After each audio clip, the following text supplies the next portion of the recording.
다시 하겠습니다. 옛날 어느 나라에 진귀한 나무 한 그루가 서 있었습니다. 메마른 광야에 자라는 이 나무는 주변에 황량한 항무짐에도 불구하고 탐스러운 황금빛 열매를 맺고 잘 성장했습니다. 그 나무의 나이가 얼마나 되는지 아무도 모르는데 전해 내려온 말에 의하면 그 나무의 황금빛 탐스러운 열매 가운데 절반은 독성이 있어서 먹으면 죽는다고 합니다. 그런데 사람들이 쳐다만 보고 먹지를 못해요. 두 가지가 오른쪽 왼쪽 가지에 무성한 열매, 황금빛 오렌지 빛깔 나는 열매를 맺었지만은 아무도 손을 대는 사람이 없었습니다. 그러다가 그날에 큰 흉년이 들었어요. 먹을 것이 없으니까 곡식도 떨어지고 초목마저 말려 들어가니까 사람들이 차츰차츰 그 나무 밑으로 몰려듭니다. 그러나 선뜻 나서서 나무 열매를 따먹지 못해요. 독성이 있다고 들었기 때문에. 근데 자기 아들이 죽어가는 아버지가 있었어요. 어차피 이게 굶어 죽을 판이니까 아버지가 먼저 시험 삼아서 오른쪽 가지 열매를 따서 먹었는데 시간이 지나도 안 죽는 거예요. 그러니까 사람들이 너도 나도 용기를 얻어갖고 그 열매를 따먹었는데 신기한 것은 열매를 따면은 금방 또 열립니다. 신기한 나무예요. 그래서 그 마을 사람들이 다 그 열매를 8회 동안 8일 동안 따먹고 축제의 분위기가 있었습니다. 그리고 나서 기근을 해고 나서 그 사람들은 차츰 왼쪽 가지에 대해 의욕의 눈치를 가집니다. 저쪽의 열매는 독성이 있지, 저거 먹으면 사람이 죽겠지, 차라리 베어버리자. 마을 사람들이 합의하고 그 왼쪽의 가지를 잘라버렸어요. 그랬더니 어떤 일이 생겼냐면은 황금빛 탐스러운 열매가 검은색으로 변하고 낙과가 되고 떨어집니다. 그리고 나무가 말라 들어가더니만 나중에는 고목으로 변하고 말았다는 인도의 설화입니다. 무엇을 이야기해 줍니까? 우리가 살아가는 인생에는 빛과 어둠이 공존해요. 선과 악이 있고 또 삶과 죽음이 고차되는 가운데 있기 때문에 악이 완전히 없어지리라고 기대하지 말라는 거예요. 로마서 12장 21절에 보면 악에게 지지 말고 선으로 악을 이기라는 말씀이 있지, 악을 다 없애버릴 수는 없다는 거예요. 아프리카의 추장이 할아버지가 손자를 가르칠 때 이렇게 교훈한답니다. 얘야, 우리 인간의 마음에는 2마리 늑대가 있다. 하나는 착한 늑대다. 착한 늑대가 있는지 모르지만 하나는 못된 늑대다. 욕심 많고 남을 해치고 그런 나쁜 늑대가 있고 또 착한 늑대가 있는데 할아버지가 손자한테 물어봤습니다. 둘이 싸우면 어디가 이길까? 여러분 어디가 이길 것 같아요? 그러니까 손자가 착한 늑대가 이기겠죠? 아니다. 네가 먹이를 주는 놈이 이긴다. 자, 나쁜 늑대에다 먹이를 많이 주면 나쁜 늑대가 이기는 거예요. 착한 늑대에 먹이를 주면은 착한 늑대가 이기는 거예요. 똑같이 주면은 둘이 으르렁거리게 싸우기 때문에 내면에 편안함이 없어요. 우리 마음은 영적인 전쟁터와 같다. 로마서는 그렇게 기록하고 있습니다. 사도 바울이 로마서 7장에 적기를 우리 내면은 영적인 치열한 싸움이 있다는 거예요. 그래서 우리가 육신에 있을 때는 율법으로 말미암아 죄의 정욕이 우리 지체 중에 역사하여 우리로 사망을 위하여 열매를 맺게 하였더니 이제는 우리가 얼거미했던 것에서 죽었으므로 율법에서 벗어났으니 이러므로 우리가 영의 새로운 것으로 섬길 것이요 율법의 조문에 묵은 것으로 아니할지나. 자, 우리가 율법 아래에 있을 때는요 우리가 다 죄 아래 놓여 있고 사망에 이르는 열매를 맺었어요. 그런데 우리가 예수 그리스도로 믿음으로 옮겨갔더니 하나님의 말씀이 우리 영혼을 살린다. 요한복음 6장 63절에 예수님께서 하신 말씀이 살리는 것은 영인의 유익이 무익하리라. 내가 너에게 이르는 말이 영이요 생명이라. 여러분 우리 영혼이 하나님의 생명을 말씀을 들을 때 살아날 줄로 믿습니다. 사람이 숨이 끊어지면 죽었다 그러는데요, 법적으로는 사망 신고하기 전까지는 살아있는 거예요. 그러니까 가서 사망 신고를 해야, 실제로는 우리가 숨이 거두어도 가서 사망 신고해야 그때가 법적으로 우리가 죽은 사람이 되는 거예요. 만약에 숨이 거둬도 가족들이 가서 사망 신고 안 하면요 법적으로는 살아있는 거예요. 어떤 분이 남편이 죽고 동사무소에 가서 사망 신고를 하러 갔어요. 그랬더니 그 동사무소의 직원이 같이 이제 공무원 시험 합격하고 온 그 초보 직원이었어요. 그러니까 점심시간에 다 가고 이제 가장 이제 초년 공무원이니까 앉아서 지키고 있다가 사망신고하러 왔다니까 하는 말이 본인이세요? 물어봤어요. 그거 또 아줌마는 또 꼭 본인이 와야 되냐고. 죽은 사람이 어떻게 와서 사망신고를 해요? 자, 법적으로는 우리가 사망 신고하면 죽었지만은 우리 영적으로 하면 우리에게 영생이 있다. 계속해서 예수님께서 오늘 사마리아 우물가 여인과 대화 중에서 말합니다. 요한복음 4장에 보면은 사마리아 우물가 여인과 처음에는 예배에 관한 문제로 대화를 나누다가 이것이 결국은 나중에는 이제 복음 전도로 이어지는 것을 볼 수 있습니다. 요한복음 4장 13절 14절에 보면 예수님께서 여인에게 한낮에 정오에 물을 기르러 온 여인에게 주시는 말씀입니다. 이 물을 예수께서 대답하여 이르시되 이 물을 마시는 자마다 다시 목마르려니와 내가 주는 물을 마시는 자는 영원히 목마르지 아니하리니 내가 주는 물은 그 속에서 영생하도록 솟아나는 샘물이 되리라. 요한복음에서 가장 우리가 중요하게 여기면서 관심을 갖고 읽어야 될 단어가 하나 있다면 영생이라는 거예요. 자, 우리가 요한복음 3장 16절 다 암송합니다. 하나님이 세상을 이처럼 사랑하사 독생자를 주셨으니 이는 저를 믿는 자마다 멸망치 않고 세상은 딱 두 종류로 죽으면 끝나요. 멸망하는 자와 영생 얻는 자. 그걸 계속해서 반복적으로 말씀하는 게 요한복음이에요. 세상은 숨을 딱 거두면 두 종류예요. 멸망하는 자와 영생을 얻는 자. 여러분은 믿음으로 영생을 얻은 줄로 믿으시기 바랍니다. 아직도 대답을 안 하시는 분은 기회가 있어요. 언제 내가 설교 끝날 때 다시 물을 거거든요. 그때도 확신이 없으면 안 된다는 거예요. 멸망치 않고 영생을 주셨다는데 본인이 자꾸 안 받았다 그러면 그 주신 분이 어떻게 될까? 아무도 멸망치 않고 영생을 얻게 하려 하십니다. 왜 영생이 중요하냐면요, 전도서, 구약의 전도서 3장 11절에 보면 하나님이 이 모든 세계를 아름답게 때를 따라 아름답게 창조하시고 인간의 마음에게는 영원을 사모하는 걸 주셨다. 전도서, 구약성경 전도서 3장 11절이에요. 그러니까 사람은 다른 피조물하고 달라요. 영생을 얻어야 만족하는 존재로 지음받았다는 거예요. 파스칼이 인간의 내면에는 하나님만이 채울 수 있는 공간이 있기 때문에 다른 거 아무리 줘도, 돈을 줘도 권력을 줘도 명예를 줘도 뭔가 허전한 게 있다는 거예요. 그런데 영생을 얻어야 돼. 영원한 생명을 약속받아야 비로소 우리가 모든 것이 채워지는 거기 때문에 요한복음 3장에 보면요, 그 당시에 종교생활을 했던 바리새파 중에 니고데모라는 국회의원이 밤중에 예수님 찾아갑니다. 우리가 보니까 당신은 하나님이 보내신 메시아가 분명하다. 당신이 행하는 기적은 아무나 행할 수 없다. 그 인정했어요. 예수님이 요한복음 3장에 니고데모에게 뭐라고 말씀하셨어요? 당신이 물과 성령으로 거듭나지 않으면 하나님 나라를 들어갈 수 없다. 그랬어요. 여러분, 눈동자가 거듭나셔야 돼요. 자꾸 이렇게 감기시면 안 되고 눈꺼풀이 거듭나서 쌍꺼풀도 되고. 자, 요한복음 3장 5절에 3장 3절에는 하나님 나라를 볼 수 없다 그러다가 3장 5절에는 하나님 나라에 들어갈 수 없다 그랬어요. 근데 요한복음의 3장에 나오는 니고데모하고 요한복음 4장에 나오는 사마리아 우물가 여인은 너무 대조적이에요. 가장 근본적인 대조가 남자와 여자예요. 지금은 남자와 여자가 차별이 없어요. 근데 그 당시에 2000년 전에는 남자와 여자가 차별이 있었을까요? 없었을까요? 네, 있었어요. 옛날에 우리나라도 남존여비가 있었어요. 남자는 존중받고 여자는 좀 비하했잖아요. 그 남존여비 사상이 유교에 있어요. 남존여비가 뭐냐? 남자가 존재하는 난 여자는 비참하다. 그걸 줄이면 뭐가 되죠? 남존여비예요. 지금은 바뀌었어요. 여자들이 얼마나 이 여성 상위 시대라면 지금은 남자의 존재 이유가 여자 비위 맞추는 거다. 남존여비. 여자 비위를 잘 맞춰주시기를 바랍니다. 제가 지금 열심히 하고 있어요. 그 일을. 노후를 위해서. 보세요. 노후를 준비하는 사람은 똑똑한 사람이고 사후를 준비하는 사람은 지혜로운 사람이에요. 오늘 사후에 대한 중요한 말씀을 하려고 하는 거예요. 자, 남자와 여자의 차이가 있는데 유대인들 아침에 깨어나면 이렇게 기도했대요. 하나님, 저는 여자로 안 태어나고 남자로 태어난 것에 감사합니다. 하나님, 나는 이방인, 할례받지 못하는 이방인으로 태어나지 않고 하나님이 선택받은 이스라엘 민족으로 태어난 게 감사합니다. 그리고 종이 아닌 자유인으로 태어난 게 감사합니다. 우리가 감사할 조건이 얼마나 많이 있어요.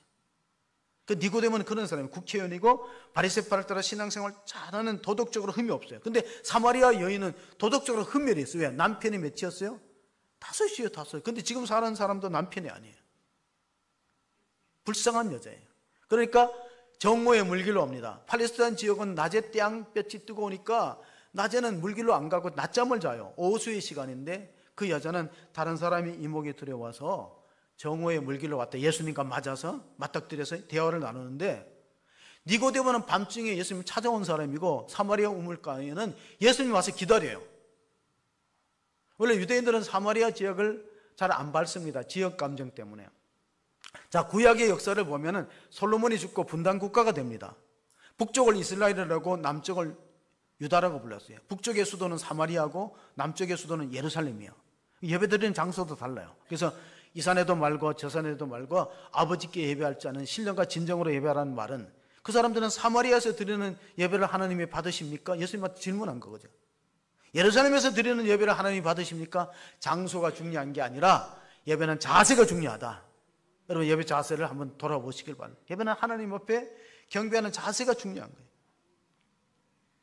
그래서 차이가 뭐냐?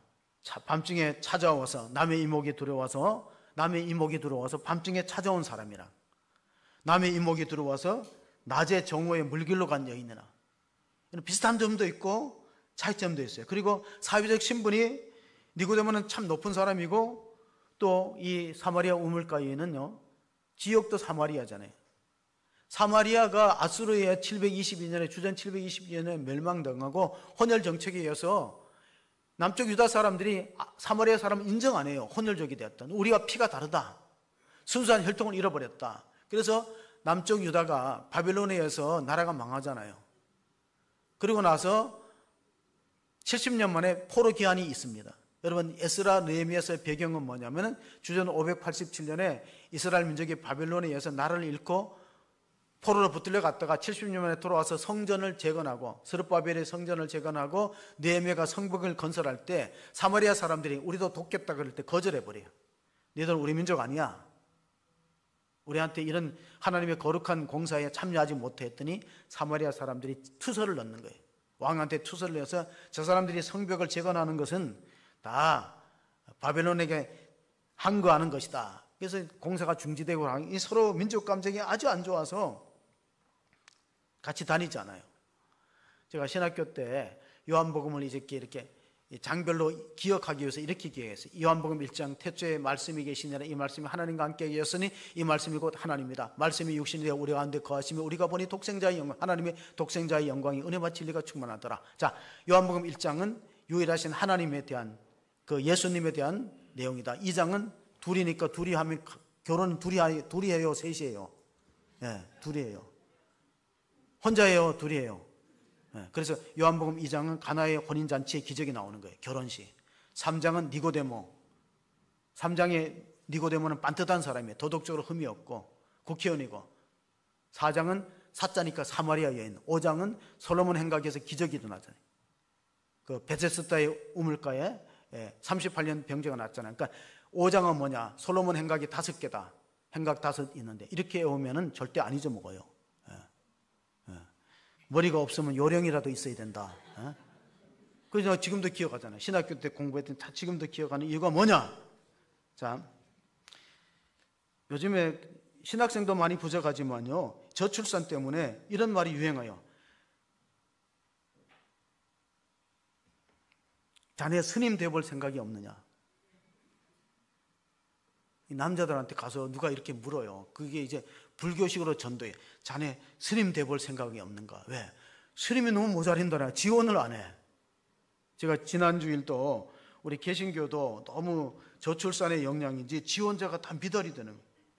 그래서 이제 뭐냐면 종교계가 심각하게 연합해서 하는 운동이 있어요. 저출산 극복입니다. 기독교와 천주교와 뭐 개신교, 천주교, 불교, 유교 다 원불교 합쳐서요. 그게 뭐냐면 출산 돌봄 캠페인이 있는데 1273 돌봄이 있어요. 여러분, 1273 출산 캠페인이 뭐냐면요, 시편 127편 3절이에요. 한번 보시면은 이 시편 127편 3절을 따서 1273 출산 돌봄 캠페인이 있어요. 우리 기독교 운동 가운데 읽어봅니다. 보라, 자식들은 여호와의 기업이요 열매는 그의 상급이로다. 자, 장사의 수중에 화살이 가득한 사람 복이 있다 그랬어요. 근데 요즘에는 자녀를 안 낳아요. 결혼도 어렵지만 자녀를 안 낳아요. 미국에서 조사를 해봤어요. 결혼 안 하고 둘만 사는 부부가 처음에는 수입도 배로 되고 좋대요. 근데 늙을 때 안 좋대. 자, 둘만 사는 사람을 미국에서는 딩크족이라 그래요. 딩크는 뭐냐? DINK. 더블 인컴, 수입은 배다. NK, 노 키드, 자녀 없다. 처음엔 좋대요. 근데 노년이 안 좋대요. 노년이, 자식이 없으니까 노년이 안 좋다는 거예요. 아마 공감하실 거예요. 그래서 아기를 낳아야 되는데 우리나라는 한 몇 프로는 불임 가정이 있어요. 그러면 정부에서 불임할 때 시험관 아기를 낳도록 예산을 지원한대요. 그래도 안 놓는 거예요. 그래도. 그래서 이렇게 말합니다. 우리가 전도 안 하면 교회가 유럽처럼 공동화됩니다. 자녀를 안 낳으면요, 이 도시나 읍 같은 데는 소멸돼요. 지금 시골에 가면 청년회장이 70세예요. 우리 청년들 잘 들으세요. 청년부 나이 많다고 회장 안 하고 그러지 마세요. 시골에 가면 70세가 청년회장이라니까. 70세 청년회장은 경로당에 안 간대요. 경로당 왜 안 가냐 그러니까 형들이 자꾸 라면 끓이라고 시켜서 안 간다고. 심부름 다 시키는 거예요. 뭐 담배 사오라. 70세 가면은 요즘에 100세 시대니까 70세 가면 노인 대접 못 받고 시골 가면 청년회장을 해야 돼. 그래서 제가 드리는 말씀은 전도는 하나님의 지상 명령이지 은사가 아니에요. 애기 놓는 게 은사입니까? 은사 아니에요. 건강한 사람 다 애기 놓게 되어 있어요. 근데 우리가 기피할 뿐이지. 전도가 은사가 아니고 생명을 얻은 사람은 생명을 낳아야 될 책임이 있다는 거예요. 오늘 본문이 시작되는 말씀을 같이 읽어보겠습니다. 34절, 35절. 예수께서 이르시되 나의 양식은 나를 보내신 이의 뜻을 행하여 그 애를 온전히 이루는 이것이니라. 자, 그렇습니다. 우리가 하나님의 뜻을 온전히 이루는 게 뭐냐? 나의 보내신 나의 먹을 양식은요, 하나님의 뜻을 이루는데 하나님의 뜻이 뭐냐? 하나님의 뜻은 우리가 영생을 얻는 거예요. 멸망하지 않고 영생을 얻는 게 하나님이 바라고 목적이에요. 구원받는 거예요. 예수님께서 누가복음 19장에 하신 말씀이 있어요. 거기 누가복음 19장을 읽어보면 예수님께서 이런 말씀하셨어요. 인자가 온 것은 어떻게 하라고? 잃어버린 자를 찾아 구원함이라 그랬어요. 잃어버린 자를 찾아 구원함. 인자가 온 것은 무엇이냐? 인자가 온 것은 잃어버린 자. 어떤 분이 그 군대에 가서 그 군대에 장병들을 모아놓고 부흥회가 있대요. 그래서 부흥회를 은혜롭게 하고 식사 시간에 대해서 별 4개짜리 하고 같이 식탁을 마주와서 하는데요. 별 4개면은 상당히 높은 그 사령관에 해당되잖아요. 그러니까 부흥회 목사님하고 별 4개 되시는 다신문이가 군 장성하고 같이 식사를 하다가 군 장성이 갑자기 내 휴대폰이 없네 그러더니. 그러니까 그 옆에는 별 1개짜리 2개짜리와 대령들이 많은데요. 그 말밖에 안 해서 내 휴대폰이 안 보이네 그러니까 밥 먹다 말고 벌떡 일어나요. 밑에 부하들이 장병들이 밥 먹다 일어나는데 사령관님 핸드폰 어디 못 봐서 그러니까 대령들이 막 부산하게 움직이면서 한참 있다가 땀을 뻘뻘 흘리면서 대령이요. 여기 핸드폰 가져왔습니다. 차 안에 있는 거 가져왔습니다. 그러잖아. 그 핸드폰 찾아오라는 말도 안 했어. 뭐라 그랬어? 내 밥 먹다 말고 내 휴대폰이 안 보이네 이러는데 그 군대는 뭐예요? 질서죠.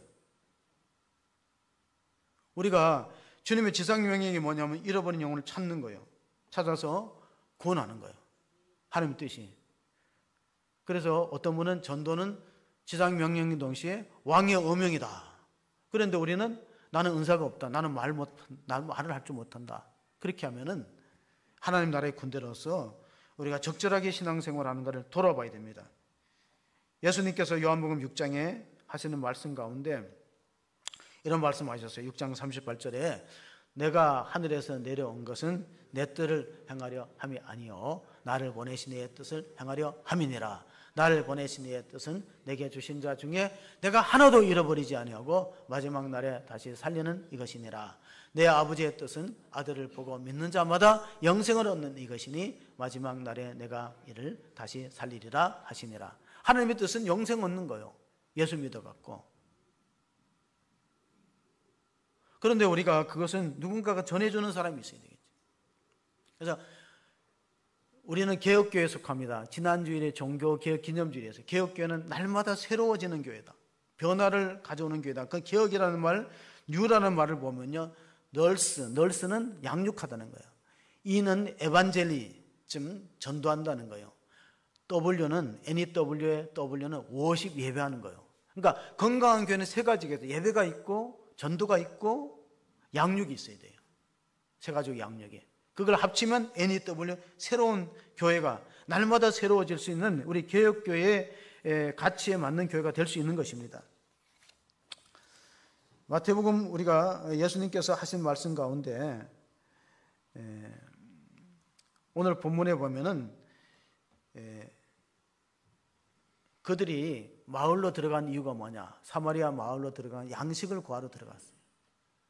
그래서 양식을 구해서 돌아와서 라비야 먹을 것이 있다 할 때 예수님께서 내가 먹을 양식은 내 아버지 뜻을 온전히 이루는 거지, 하나님의 뜻은 우리가 멸망하지 않고 영생을 얻는 것이라는 걸 마지막 날에 내가 다시 살리려는 약속을 해주고 있습니다.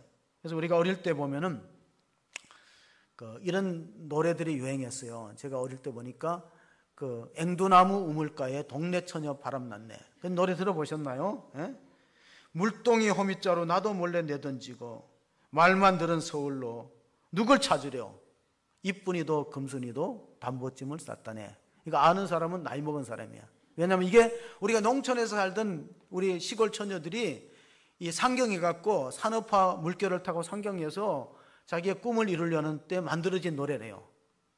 근데 물동이를 버려둔 사람이 요한복음에 나오는 거예요. 요한복음 4장 28절 29절 물동이를 버려두고 마을에 가서 전도했다. 요한복음 4장 28절 29절 보시면은 이 여자가 가서 이렇게 말합니다. 내가 행한 일을, 여자가 물동이를 버려두고 동네에 들어가서 사람들에게 이르되 내가 행한 모든 일을 내게 말한 사람을 와서 보라.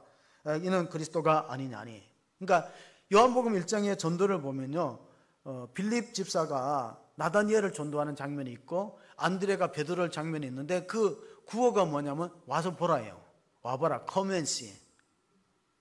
그러니까 우리가 어떤 분이 아플 때 저기 용한 의원이 있으니까 한번 가자 하고 권하는 것과 똑같아요.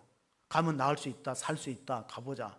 그러니까 와보라 전도는요, 특별한 기술이나 방법이 필요하잖아요. 교회 한번 나가보자. 저기 용한 의원이 있으니까 가보자. 여러분의 책임은 뭐냐면 와보라 하고 교회를 데려오는 거고, 의사의 책임은 뭐냐? 의사의 책임은 환자를 살리는 게 책임이에요. 그러니까 여러분이 이렇게 하십니다. 여러분은 일단 전도할 때 이렇게 하시면 일단 교회를 와보라 그러면은 목사가 그 다음에는 그 성도를 잘 정착시키는 건 목사의 책임이야. 근데 여러분은 와보라 소리 안 하잖아. 여기 용한 의원이 있으니까 가보자 하고 데리고 오세요. 데리고 오면 여러분 책임 다 한 거야. 그 다음에 이제 설교자의 책임이야. 의사의 책임이야. 살려내야 돼. 못 살리면은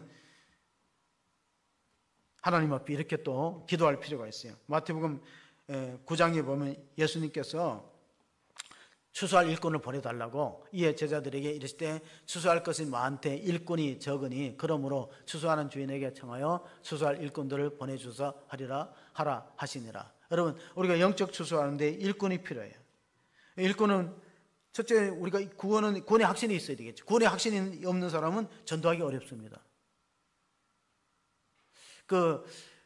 오스 기니스라는 사람이 소명이라는 책을 썼어요. 우리 시대에, 물론 우리나라 사람 아니지만 오스 기니스는 우리 시대 최고의 영성가라고 알려졌는데 그분이 우리는 복음의 세일즈맨이라고 그랬어요. 복음의 세일즈맨은 자기가 파는 상품에 대해서 확실히 있어야 돼요. 이게 가장 가치 있고 귀한 것이다. 의사 직업을 갖고 있다가 목사가 된 사람이 있어요. 의사는 육신의 생명을 살리는 거고 목사는 영혼을 살리는 거예요. 근데 의사 하다가 목사가 된 사람이 영국의 마틴 로이드 존스예요. 사람이 할 수 있는 최고의 가치 있고 소중한 일은 예수 그리스도를 증거하는 거래요. 물론 설교도 그 중에 하나지만 여러분이 전도하는 일이 인간이 할 수 있는 가장 소중하고 가치 있고 위대한 사역이다. 그것이 바로 우리가 복음의 세일즈맨이 되어야 되는데, 과거에 부산에서 신발 공장을 많이 할 때요, 아프리카에 영업사원이 갔대요. A라는 회사하고 B라는 회사에 가보니까 아프리카 사람들이 신발을 안 신어. 그러니까 본사에다가 전문을 보냈어요. 여기 신발을 안 신어갖고 수요가 없다고 그래 보냈어요. 근데 한 사람은 똑같은 그 지역에 가서 파송된 영업사원은 달라요. 여기는 맨발로 신발 신는 사람이 하나도 없기 때문에 무진장이 팔 수 있다고 공장에서 찍으라 그랬어요. 어떤 사람이 그 회사에 필요한 영업 지원이에요. 할 수 있다, 하면 된다, 해보자 하는 사람 하나님 쓰시는 줄 믿습니다. 우리는 지금 상당히 기독교가 상당히 코로나 이후에 패배주의에 젖어 있어요. 아이고, 전도 안 돼, 힘들어. 근데 하나님의 명령을 우리가 창세기 1장에 보면요, 생육하고 번성하고 땅에 충만하라. 그런 것은 뭐냐면 문화위임 명령이에요. 그러니까 신약의 중요한 명령하고 구약의 중요한 명령을 우리가 인식하고 있어야 돼요. 왜냐하면 우리가 결혼해서 생육하고 번성하고 땅에 충만하지 않으면요, 한 지역이나 도시가 없어지는 게 아니라 나중에 100년 지나면 국가도 소멸됩니다. 그러니까 생육하고 번성하고 땅에 충만하라는 창세기 1장 28절의 문화위임 명령하고 마태복음 28장에 너희는 가서 모든 족속으로 제자를 삼아 아버지와 아들과 성령의 이름으로 세례를 주고 내가 너에게 분부한 모든 것을 가르쳐 지키도록 하라. 그게 뭐예요? 그거는 주님의 지상명령 복음 전하는 거예요. 우리가 신앙생활하고 성경을 읽어도 해이가 생기는 이유가 뭐예요? 전도 가운데 가장 열매가 많은 전도 방법 중에 제임스 케네디의 전도 폭발 운동이 있어요. 그 훈련한 사람들은 성경을 암송하다 보면 이런 유익을 얻습니다. 내가 가서 다른 사람을 살리려고 애썼더니 내가 구원의 확신이 생기고 내 영혼이 살아난다. 그러니까 전도하는 사람은요, 가장 그 신앙이 자기가 은혜 받고 자기 영혼이 살아나는 걸 체험하게 되는 거예요. 그래서 이런 말이 있어요. 누우면 죽고 걸으면 산다. 어떻게 해요? 누우면은 죽고 힘들더라도 걸어 다녀야 돼. 기쁜 소식, 아름다운 소식을 전하는 자의 산을 넘는 발이 어찌 그리 귀하고 아름다운 거. 그러니까 우리가 발걸음 잡고 움직여야지. 힘들고 어렵다고 가만히 앉아 있으면요, 그러면은 자기 영혼도 위축되고 죽어간다는 사실을 꼭 기억하면서 우리는 앞으로의 교회가, 앞으로의 교회 미래학자들이 얘기하는데 앞으로의 교회는요, 교단 교파가 무색해진대요. 어느 교단에 속한 교파, 그 별로 의미가 없대요. 딱 두 종류로 나눠져요. 성령 충만한 교회와 그렇지 않은 교회. 딱 교회는 두 개로 갈라지는 거. 앞으로 성령 충만한 교회의 특징이 뭐냐? 복음에 대한 열정이 있다는 거예요. 오직 성령이 너에게 임하시면 너희가 권능을 받고 예루살렘과 온 유대와 사마리아와 땅끝까지 이르러 그러니까 이건 암송하셔야 됩니다. 왜 안 띄우는 이유가 뭐냐면 암송하라는 거예요. 그리고 12월 10일 날은 성서주일이니까 암송대회를 할 거예요.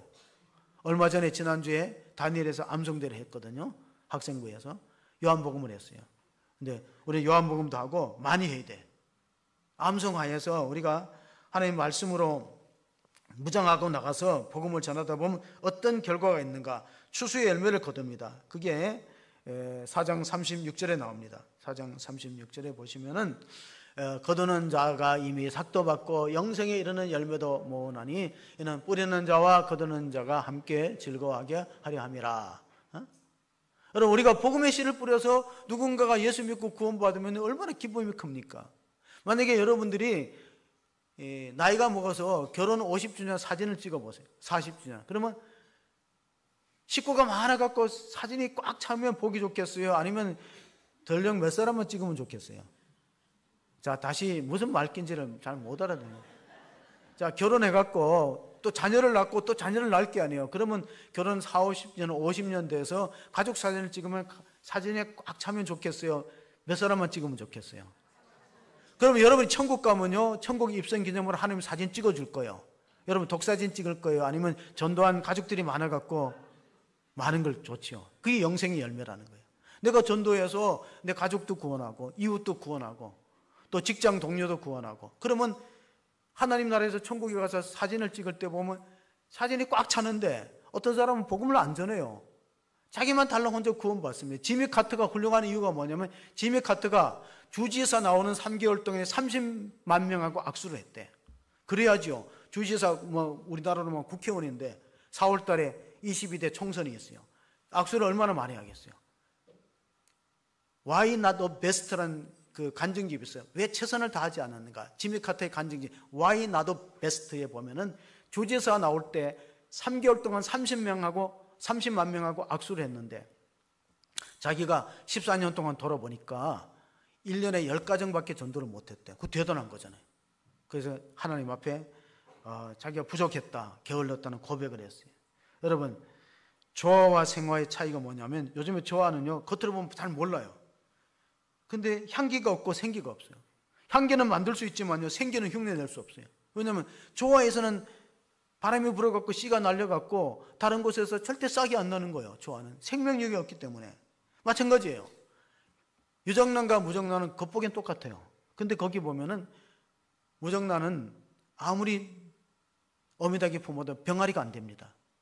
근데 유정란은 껍질을 깨고 3주 만에 병아리는 새 생명체로 나와요. 그래서 우리가 3주 동안에 추수의 열매를 맺자는 것은 우리의 신앙이 부활의 신앙으로 무정하고 내한테 영생이 있는 것을 다른 사람한테 또 다른 생명을 낳기 위해서요. 디도서를 읽어보면요, 바울의 믿음의 아들 디도서가 디도서 3장 5절 7절에 말하기를 우리를 구원하실 때 우리가 행한 바 의로운 행위로 말미암지 아니하고 오직 그의 긍휼하심을 따라 중생의 시침과 성령의 새롭게 하심으로 하셨나니 우리 구주 예수 그리스도로 말미암아 우리에게 그 성령을 풍성히 부어주사 우리로 그의 은혜를 힘입어 의롭다 하심을 얻어 영생의 소망을 따라 상속자가 되게 하려 하심이라. 여러분, 우리는 영생의 소망으로 하나님 나라를 상속으로 받는 사람이에요. 여기 이 본문에 보면 종교개혁의 원리가 다 들어있어요. 우리는 영생에 참여할 약속을 받은 사람이고 사도 요한은 이미 우리 안에 영생이 있다는 것을 계속해서 강조하고 있습니다.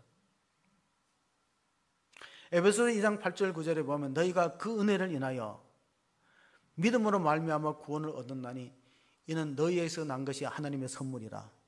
행위에서 난 것이 아니니 이는 누구든지 자랑치 못하게 함이라. 여러분, 아직도 우리가 교회를 오래 다녔음에도 우리가 종교개혁의 원리를 따라서 신앙생활을 하지 못하고 내가 뭔가 율법적으로 선함과 공로가 있어야 구원받는 것으로 생각한다면 그 사람은 아직도 개신교 교인이 아니고 천주교인입니다. 구원은 전적인 하나님 은혜로 말씀을 따라서 믿음으로 이루어지는 축복이라면 구원받은 다음의 문제가 우리가 또 다른 생명을 낳고 선한 일을, 그 다음에 이어지는 에베소 2장 10절에 보면 너희가 선한 일에 열심을 내는 하나님의 친백성을 삼기 위해서다. 그러니까 구원이 먼저 있고 선한 열매가 나중에 온다는 거예요.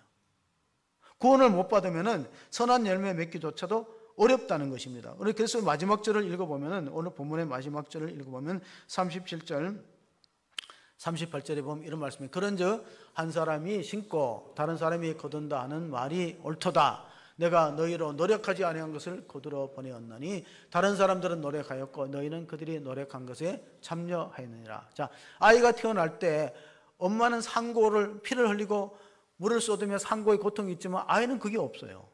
어떤 분이 그 결혼해서 방직 공장을 다니다가 회사에 사고로 인해서 순직을 했어요. 그러니까 회사에서 이 홀로 남은 그 아기를, 유복자를 키우는 그 엄마를 불쌍히 여기는 마음으로 자기네 회사에서 일하게 했는데 문제가 뭐냐면은 아이를 돌보면서 회사 일하는 게 쉽지 않거든요. 그래서 기숙사에다 아이를 놔두고 쉬는 시간에 가서 젖줘야 돼요. 생활을 못하니까 남편이 죽고 그 회사에 복직을 해서 생활하는데 그렇게 해서 바쁘게 회사 일하고 아이 기르고 하다가 기숙사에 불이 났어요. 그래서 딱 보니까 기숙사에 불이 나니까 엄마가 깜짝 놀라서 다가갈 때 소방관들이 제지합니다. 들어가면 위험하다고. 근데 엄마가 들어가서 머리 다 타버리고 얼굴에 화상을 입고 아이를 들쳐업고 물을 뿌려서 다리고 나왔어요. 아이가 잘 성장했는데 이제 유치원 다니고 초등학교 다니니까 엄마 얼굴을 친구들이 흉을 보는 겁니다. 너희 엄마는 곰보다. 연단에 이제 그 천연두를 앓고 나면 얼굴에 흔적이 되니까 화상이 깊어서 그렇게 너희 엄마는 곰보다. 이러니까 아이가 상당히 상처가 되고 위축이 됐는데 한 번은 엄마가 아이한테 결혼 사진을 보여줬어요. 그 아이는 아버지를 태어나서 아버지가 돌아가시고 태어난 유복자니까 아버지를 못 보는데 결혼 사진을 보니까 엄마가 너무 미인이에요. 이게 내 모습이다. 이게 내 본래 모습이다. 엄마가 과거에 이랬었어. 근데 기숙사에 불이 나서 너를 건지기 위해서 엄마 얼굴이 이렇게 흉하게 일그러졌어. 그랬더니 그 아이가 성장 과정에 상처를 안 받았어요. 동네 아이들이 너희 엄마가 곰보다가 아니 우리 엄마는 천사야. 엄마는 나를 위해서 목숨을 걸고 나를 구해줘서 내가 이렇게 깨끗한 얼굴로 잘 자라고 있어. 십자가가 그런 것이에요. 고린도전서 1장 18절에 보면 십자가의 도가 멸망한 자의 어리석다 그랬어요. 구원을 얻는 우리에게 하나님의 능력이 됩니다. 그럼 우리가 2000년 전에 십자가를 자랑하지 않아요. 십자가는 끔찍하고 무서운 거예요. 근데 그 십자가가 없다면 우리가 어떻게 구원 얻고 영생을 얻겠습니까? 그래서 바울은 십자가를 자랑하는 거예요. 우리가 12월달에 읽어야 될 존 스토트의 복음 전도에 보면 이런 말이 있어요. 내가 한국에 2번 왔다. 존 스토트 목사가 영국 사람인데 한국에는 기도의 열기가 있다. 복음에 대한 열정이 있다. 하나님 뜨겁게 찬송한다. 그런데 유럽 교회가 쇠퇴되는 이유 가운데 guilty silence가 있대요. 죄스러운 침묵, 입을 안 연다는 거예요. 죄스러운 침묵 때문에 guilty silence가 있다는 거예요. 열왕기서를 보면요, 나병 환자가 아람 군대가 철수하고 나서 수많은 금과 은과 양식을 보면서 전하지 않으면 우리가 화가 있을 것이라고 고백하는 것이 열왕기하 7장 9절에 나옵니다. 아람 왕 베나다니 이스라엘을 에워싸갖고 사마리아 성을 에워싸서 먹을 게 없어요. 나병 환자들이 그 친구에게 서로 말하되 우리가 이렇게 해서는 안 되겠구나. 오늘은 아름다운 소식이 있는 날이거늘 우리가 침묵하고 있도다. 만일 밝은 아침까지 기다리면 벌이 우리에게 맺힐지니 이제 떠나 왕궁으로 가서 알리자 하고, 이 전도는 이거예요. 내가 양식이 있다, 어디 가서 살 길이 있다는 것을 알려줘야 돼요. 근데 우리가 침묵하고 복음을 전하지 않으면요, 듣는 사람이 없고 듣지 않고는 믿음이 안 생기고, 믿음이 안 생기면 구원을 받을 수가 없어요. 우리가 농사도 보면 씨를 안 뿌리고 열매를 기도하면은요, 그건 안 되는 거예요. 씨를 안 뿌렸는데 어떻게 거기 나겠어요? 저는 우리 교회 텃밭에 고추 심은 걸 참 귀하게 봅니다. 고추를 잘 심으니까 고추를 따지, 안 심으면 따겠어요? 요한복음 15장 16절에 보면 하나님께서 우리를 선택하셨다 그랬어요. 너희가 나를 택한 것이 아니요 내가 너희를 택하여 세웠나니 이는 너희로 가서 열매를 맺게 하고 또 너희 열매가 항상 있게 하여 내 이름으로 아버지께 무엇을 구하든지 다 받게 하려 합니다. 자, 우리가 부모가 자녀를 선택할 수 없어요. 이건 하나님께서 맺어주듯이 우리가 구원도 하나님이 우리를 부르셔서 자녀로 삼았기 때문에 열매 맺는 가지마다 깨끗하게 손질합니다. 요한복음 15장을 포도나무 열매 비유라고 하는데 요한복음 15장 1절에 보면 내 아버지는, 나는 참 포도, 예수님은 참 포도나무예요. 내 아버지는 농부라. 물은 내게 붙어 있어 열매를 맺지 아니하는 가지는 아버지께서 그 열매를 제거해 버리시고 물은 열매를 맺는 가지는 더 열매를 맺게 하려고 그것을 깨끗하게 하시느니라. 예수님도 이런 말씀하셨어요. 나무는 열매를 보아 판단하는 거예요. 그 사람이 좋은 사람이냐 나쁜 사람이냐 그 사람이 열매를 보고 판단해요. 교회에 좋은 일꾼이냐 아니면 그렇지 않느냐 열매가 있어야 되는 거예요. 가원지기가 가수원에 가지치기를 할 때 지나가는 사람이 그 가지는 싱싱하고 좋은데 왜 가지치냐고 물어보면은 그는 이치에 맞지 않는 게 뭐냐면은 가원지기는 전문가예요. 그래서 가지를 과감하게 잘라버려요. 교회도 마찬가지예요. 그런 교회가 가장 존중하게 생각해야 될 게 강단권과 인사권입니다. 전문가가 봤을 때 필요한 사람이냐 아닌가는 판단하는 거예요. 근데 우리 교인들 입장에서는 어때요? 저 가지는 싱싱한 가지고 좋은데 왜 자르냐? 그렇지 않거든요. 전문가가 보는 거하고 지나가는 사람이 보는 거 달라요. 그래서 강단권과 인사권은 존중받고 신뢰가 필요한 부분이라는 걸 꼭 기억하시면서 요한일서 5장 12절 13절을 한번 읽어보겠습니다. 자, 아들이 있는 자에게는 생명이 있고 하나님의 아들이 없는 자에게는 생명이 없느니라. 내가 하나님의 아들의 이름을 믿는 너희에게 이것을 쓰는 것은 너희로 하여금 너희에게 영생이 있음을 알게 하려 함이라. 다시 묻습니다. 여러분에게 영생이 있음을 믿으시기 바랍니다. 하나님이 있다는데 왜 자꾸 없다 그래요? 이 말씀은 여러분이 예수님을 구주로 영접하고 내 죄가 주님의 십자가에 의해서 속죄의 은혜를 받았다. 사도신경에 고백하는 것처럼 죄를 사하여 주시는 것과 몸이 다시 사는 것과 영원히 사는 것을 믿습니까? 속죄와 부활과 영생을 믿어야 참다운 그리스도인이 되는 거예요. 근데 내 공로는 안 돼요. 그 주님의 십자가의 공로가 필요한 거예요. 그러면 다시 질문합니다. 여러분은 오늘 죽어도 어느 나라에 가야? 하나님 나라에 가는 것을 믿으시기 바랍니다. 왜? 그건 하나님 은혜로 주어지는 선물이기 때문에 생명을 받는 사람의 선택이 아니에요. 주는 우리가 자녀가 내가 태어나고 싶다 해서 태어난 사람이 어디 있어요? 그거는 하나님의 은혜로 생명을 얻듯이 똑같은 원리가 되는 거예요. 그래서 요한복음 5장 24절을 우리가 끝으로 읽겠습니다. 요한복음 5장 24절 내가 진실로 진실로 너에게 이르노니 내 말을 듣고 또 나보시는 이를 믿는 자는 영생을 얻었고 심판에 이르지 아니하느니 사망에서 생명으로 옮겼느니라. 아멘. 확실히 믿으시기 바랍니다. 하나님이 우리를 영생을 주었고 이제는 심판에 이르지 않고 사망에서 생명으로 옮겼다면 그걸 옮긴 것을 믿고 우리가 그 다음에 구원받은 자로서 어떻게 살아갈 거를 생각해야 돼요. 우리는 신앙생활이 지금 잘못된 게 뭐냐면 내가 어떻게 하면 구원을 받을까에 초점이 있는데 아니야. 우리가 하나님의 은혜로 값없이 구원받았으니 구원받은 자로 어떻게 살아갈 것이냐. 구원받은 자로서 선한 열매를 맺고 영생의 열매를 거두는 그런 하나님 앞에 영생의 열매로 영광을 돌릴 수 있는 그런 믿음의 사람으로 승리하시기를 주의 이름으로 축복합니다. 아멘. 하나님 아버지 감사합니다. 오늘 또 우리 가운데 함께 하셔서 우리로 하여금 영생이 있음을 알고 깨우쳐 주심을 감사합니다. 이제는 우리가 이 구원에 합당한 선한 열매를 맺게 하시고 우리를 통해서 많은 생명의 열매, 영생의 열매가 나타날 수 있도록 도와주시옵소서. 제자들은 와보라고 담대하게 그리스도를 전했습니다. 우리도 입을 열어서 이웃들에게 생명의 복음을 전하여서 영생에 이르는 열매를 거두어서 뿌리는 자와 거두는 자가 함께 즐거워하는 호중한 게 공동체가 될 수 있도록 축복하여 주시옵소서. 우리 구주 예수 그리스도의 이름으로 기도하옵나이다. 아멘.